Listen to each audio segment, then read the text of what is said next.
South Africa is conducting naval drills with Russia and China at a moment when global shipping lanes are tense, alliances are fragile, and a single miscalculation at sea could ripple across continents.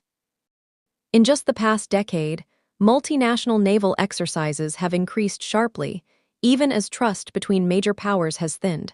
This is not a routine show of flags. It is happening against a backdrop of war in Europe, growing rivalry in the Indo-Pacific, and rising pressure on countries expected to pick a side.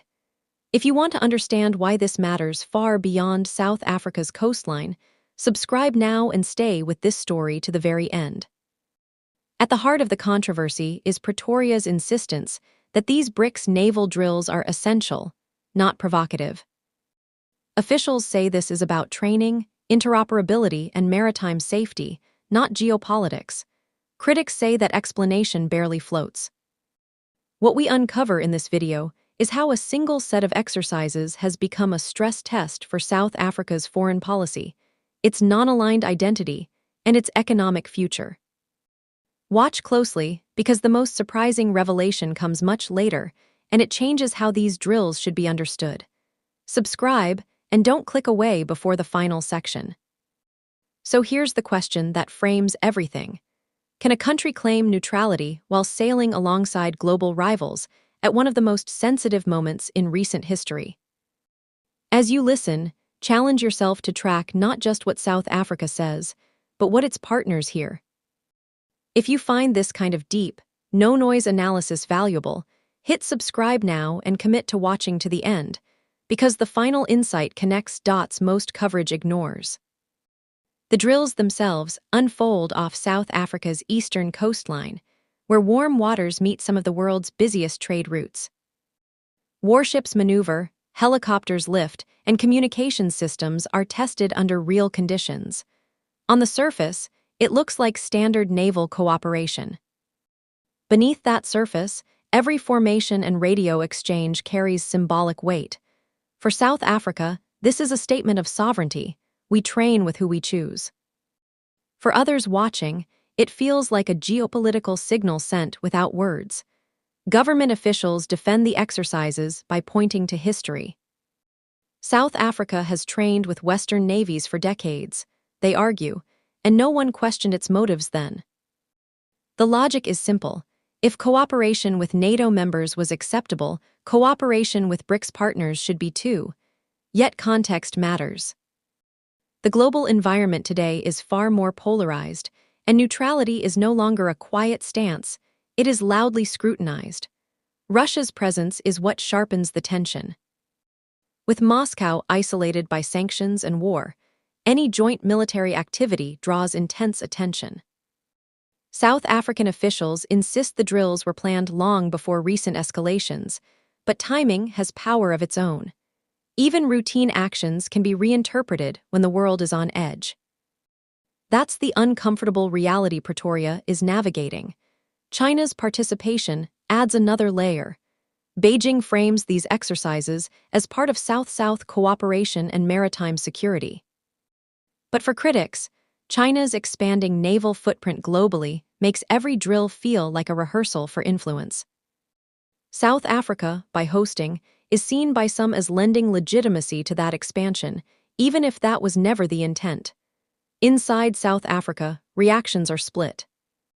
Some citizens see the drills as a proud assertion of independence from Western pressure. Others worry about reputational damage, trade risks, and diplomatic fallout. This isn't an abstract debate. It touches jobs, exports, and the country's global standing. Public opinion mirrors a deeper uncertainty about where South Africa truly sits in a divided world. International partners have been careful with their words, but the discomfort is evident. Statements emphasize concern rather than condemnation. Diplomacy often speaks softly while thinking loudly. Allies may not issue ultimatums, but they remember moments like this when future cooperation is negotiated.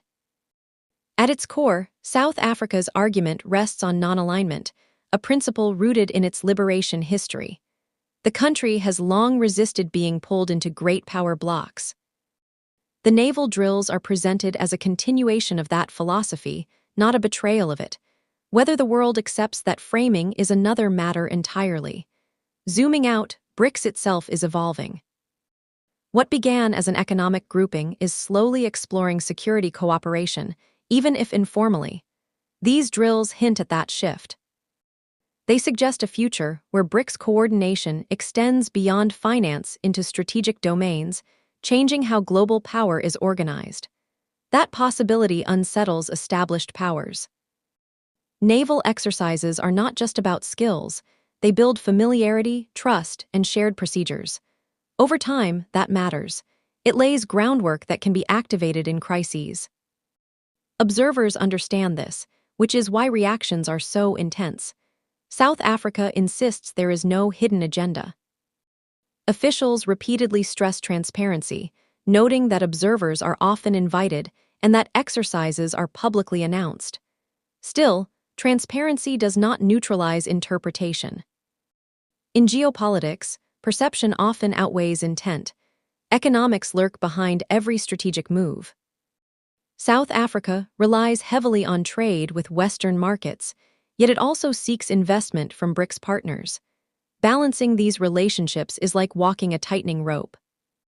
One misstep could have consequences that extend far beyond the Navy. The drills also raise questions about Africa's broader role. Many African states face similar pressures to align or resist alignment.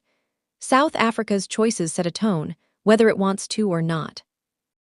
Other governments are watching closely, reading signals between the waves. Media narratives amplify the stakes. Headlines reduce complex strategy to simple binaries, pro-West or pro-East. That framing misses nuance, but shapes public understanding. Once a story hardens, it is difficult to soften. Military analysts note that the practical training value of these drills is real. Navies learn by doing, not theorizing. Communications, logistics, and rescue coordination all improve. That technical reality coexists with political symbolism, not separate from it. There is also a domestic institutional dimension. Armed forces benefit from diversified partnerships. Relying on a single bloc can limit exposure and adaptability. From this angle, the drills look less like provocation and more like professional development, yet timing refuses to fade. Conducting exercises during heightened global tension